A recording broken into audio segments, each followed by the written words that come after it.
ایران سے مار پڑنے کے بعد اسرائیل کے تمام سرپرستوں نے اپنے لاڈلے سے ہاتھ کھینچ لیا ہے۔ کل تک جو تل ابیب کی پیٹھ تھپک رہے تھے، تمام ممالک یو ٹرن لے گئے ہیں۔ امریکی صدر ڈونلڈ ٹرمپ نے بھی جنگ بندی کی پرزور وکالت شروع کر دی ہے۔ سیز فائر کے فوائد گنوانے والوں میں جرمنی، فرانس اور برطانیہ بھی پیش ہو گئے۔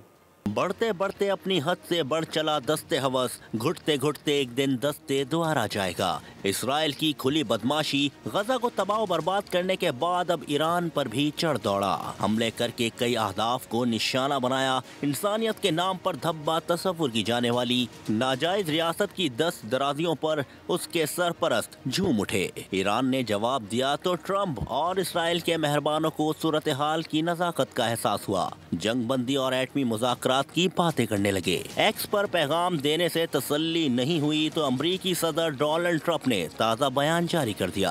کہا ایران اسرائیل کو معاہدہ کرنا چاہیے اور یہ دونوں معاہدہ کریں گے۔ یاد بھی دلایا کہ پاک بھارت جنگ بندی کرائی، انہوں نے بھی عقل سے فیصلہ کیا۔ ہم جلد اسرائیل اور ایران کے درمیان امن قائم کریں گے۔ سبسکرائب کریں اور بیل دبائیں تاکہ کوئی خبر رہ نہ جائے۔